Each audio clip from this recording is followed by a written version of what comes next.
remaining worldwide, which is on static display in the Museum of Flight in Seattle. 2728. The original engine nacelles incorporated thrust reversers taken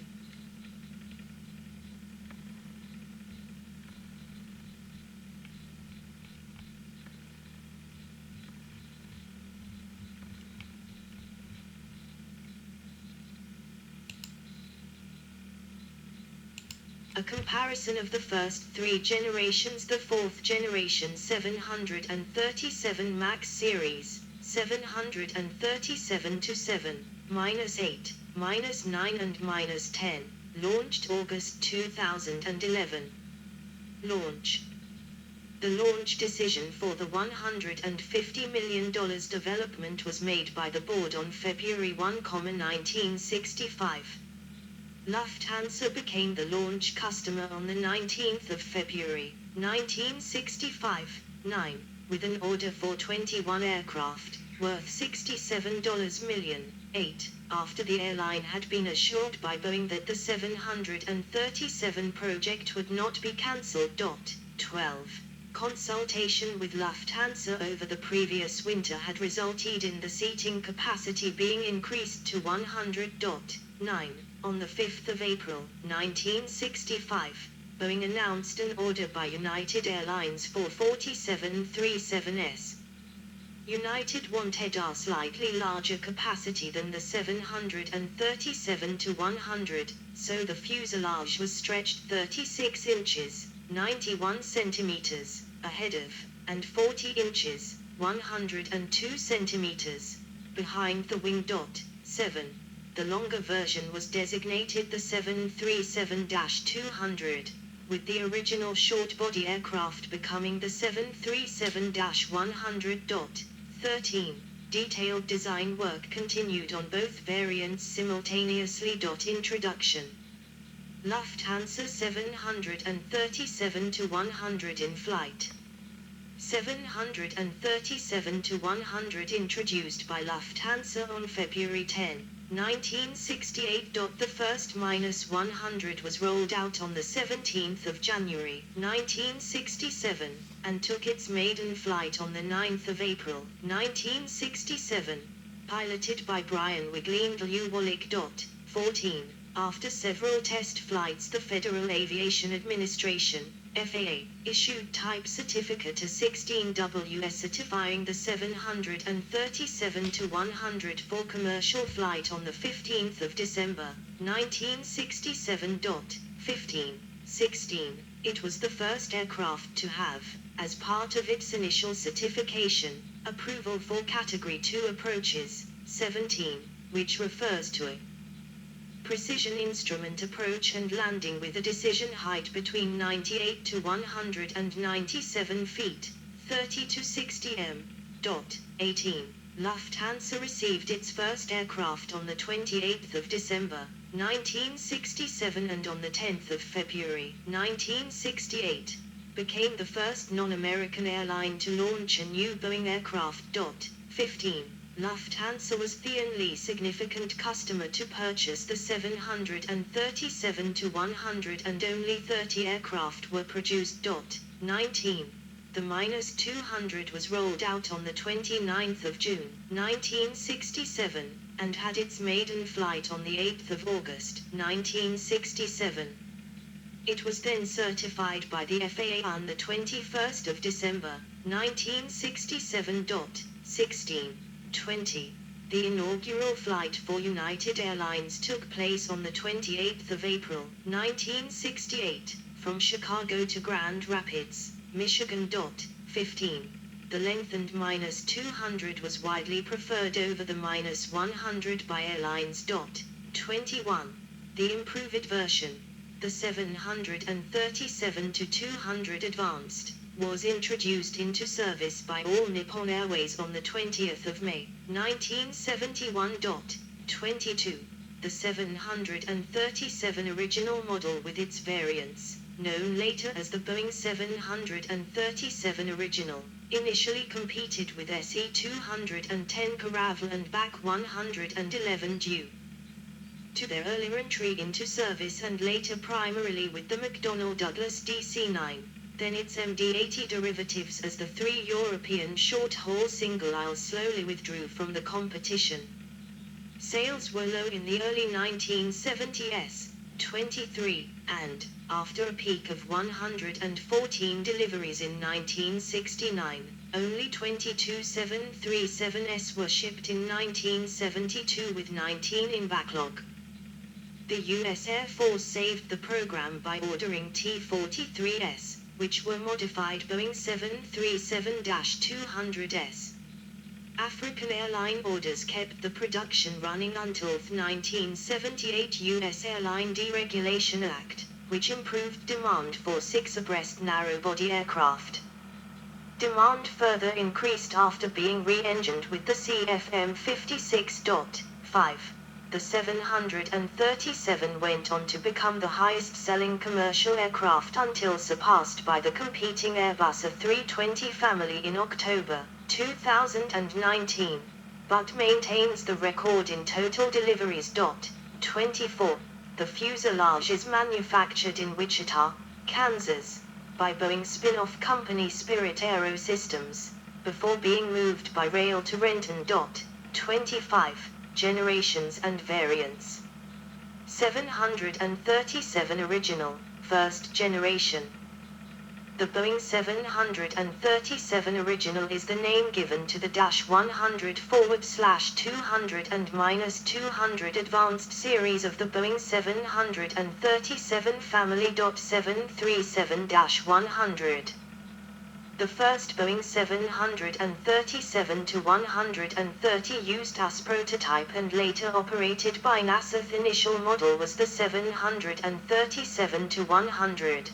The smallest variant of the 737 aircraft family, which was launched in February 1965 and entered service with Lufthansa in February 1968. In 1968, its unit cost was $3.7 m, 1968, $28.8 million today.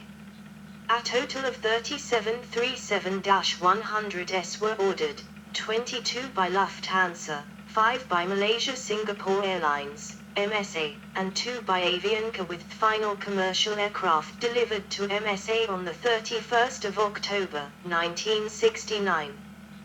The first aircraft used by Boeing as prototype under registration N73700 was later ordered by and delivered to NASA on the 26th of July, 1973, which then operated it under registration N515 and retired after 30 years on the 27th of September, 2003. This was the last operated 737-100 and is the only remaining worldwide, which is on static display in the Museum of Flight in Seattle. 27. 28. The original engine nacelles incorporated thrust reversers taken from the 727 outboard nacelles. They proved to be relatively ineffective and tended to lift the aircraft up off the runway when deployed. This reduced the downforce on the main wheels, thereby reducing the effectiveness of the wheel brakes. In 1968, an improvement to the thrust reversal system was introduced. 29. A 48-inch tailpipe extension was added and new target-style thrust reversers were incorporated. The thrust reverser doors were set 35 degrees away from the vertical to allow the exhaust to be deflected inboard and over the wings and outboard and under the wings. The improvement became standard on all aircraft after March 1969, and a retrofit was provided for active aircraft. Longer nacelle forward/wing fairings were introduced, and the airflow over the flaps and slats was improved. The production line also introduced an improvement to the flap system, allowing increased use during takeoff and landing. All these changes gave the aircraft a boost to payload and range, and improved short field performance. 15. 737-200.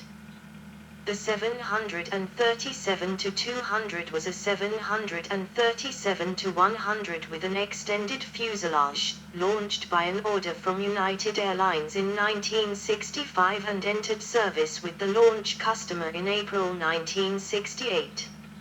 Its unit cost was US $4.0 m, 1968, 31.2 million today. The -200S unit cost was US $5.2 m, 1972, 33.7 million today. The 737-200 Advanced is an improved version of the -200, introduced into service by All Nippon Airways on the 20th of May, 1971. 22, after aircraft #135.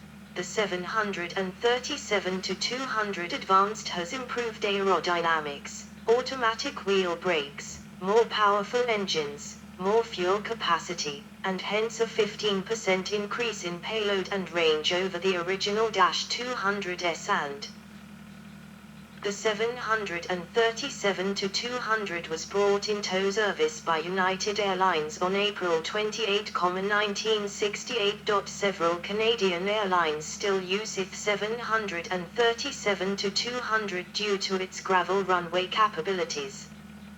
The Boeing unpaved strip kit, gravel kit, included a gravel deflector on the nose gear and a vortex dissipator extending from the front of the engine. Respectively -100S. 1731. The 737-200 Advanced became the production standard in June 1971. 32. Boeing also provided the 737-200C Combi, which allowed for conversion between passenger and cargo use, and the 737-200QC, Quick Change, which facilitated a rapid conversion between roles. The 1,095th and last delivery of a -200 series aircraft was in August 1988 to Xiamen Airlines. 1. 33, 19737-200S. Designated T-43, were used to train aircraft navigators for the U.S. Air Force. Some were modified into CT-43s, which are used to transport passengers, and one was modified as the NT-43, a radar test bed. The first was delivered on the 31st of July, 1973, and the last on the 19th of July, 1974. The Indonesian Air Force ordered 3 modified 737-200s designated Boeing 737-2X9 Surveyor. They were used as maritime reconnaissance, MPA, forward/transport aircraft, fitted with SLAMMAR, side-looking multi-mission airborne radar. The aircraft were delivered between May 1982 and October 1983.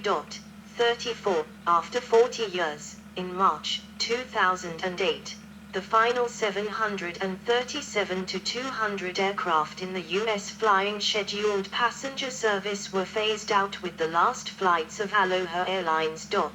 35, as of 2018.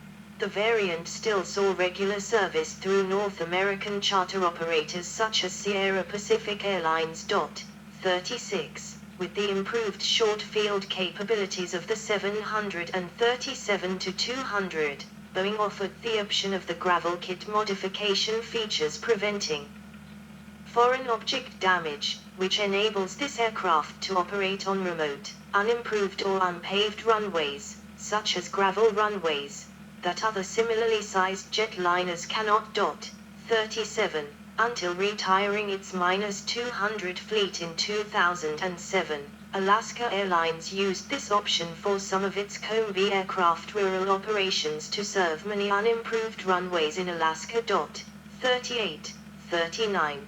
Gravel-kitted 737-200 Combis are still used by Canadian North, which is due to retire their last one in early 2023. 40. Air Inuit, Nolina Aviation and Renault Aviation in northern Canada, where gravel runways are common. As of October 2020, there were 77 Boeing 737-200s in service. 41 737 Classic, second generation. The Boeing 737 Classic is the name given to the 737-300/400/500 series after the introduction of the -600/700/800/900 series of the Boeing 737 family. 42. Produced from 1984 to 2000. A total of 1,988 Classic series were delivered. 43. Close to the next major upgrade of single-aisle aircraft at Airbus and Boeing. The price of jet fuel reached a peak in 2008, when airlines devoted 40% of the retail price of an air ticket to pay for fuel, versus 15% in 2000. 44. 45. Consequently, in that year, carriers retired Boeing 737 Classic aircraft to reduce fuel consumption. Replacements consisted of more efficient 737 Next Generation or a 320 family aircraft. On the 4th of June, 2008, United Airlines announced it would retire all 94 of its Classic 737 aircraft. 64 737-300 and 30 737-500 aircraft, replacing them with a 320 family jets taken from its TED subsidiary, which has been shut down. 46, 47, 48. This intensified the competition between the two giant aircraft manufacturers, which has since become a duopoly competition. An optional upgrade with winglets became available for the Classic ending series. The 737-300 can be retrofitted with aviation partners. Boeing winglets. The 737-300 retrofitted with winglets is designated the -300 SP, Special Performance. WestJet was to launch the 737-600 with winglets, but dropped them in 2006. 49. 737-300. 737-300 with wider CFM56 turbofans introduced by US Air on November 28, 1984. Development began in 1979 for the 737's first major revision, which was originally introduced as the new generation of 737. 50. Boeing wanted to increase capacity and range, incorporating improvements to upgrade the aircraft to modern specifications, while also retaining commonality with previous 737 variants. In 1980, preliminary aircraft specifications of variant, dubbed 737-300, were released at the Farnborough Air Show. 51. This first major upgrade series was later renamed 737 Classic. It competed primarily with the MD-80, its later derivative the MD-90, and the newcomer Airbus A320 family. Boeing engineer Mark Gregor led a design team, which cooperated with CFM International to select, modify and deploy a new engine and nacelle that would make the 737-300 into a viable aircraft. They chose the CFM 56-3B1 high bypass turbofan engine to power the aircraft, which yielded significant gains in fuel economy and a reduction in noise. Butte also posed an engineering challenge, given the low ground clearance of the 737 and the larger diameter of the engine over the original Pratt & Whitney engines. Gregor's team and CFM solved the problem by reducing the size of the fan, which made the engine slightly less efficient than it had been forecast to be, placing the engine ahead of the wing, and by moving engine accessories to the sides of the engine pod, giving the engine a distinctive non-circular hamster pouch air intake. 52, 53. Earlier customers for the CFM56 included the U.S. Air Force with its program to re-engine KC-135 tankers. 54. The passenger capacity of the aircraft was increased to 149 by extending the fuselage around the wing by 9 feet 5 inches, 2.87 m. The wing incorporated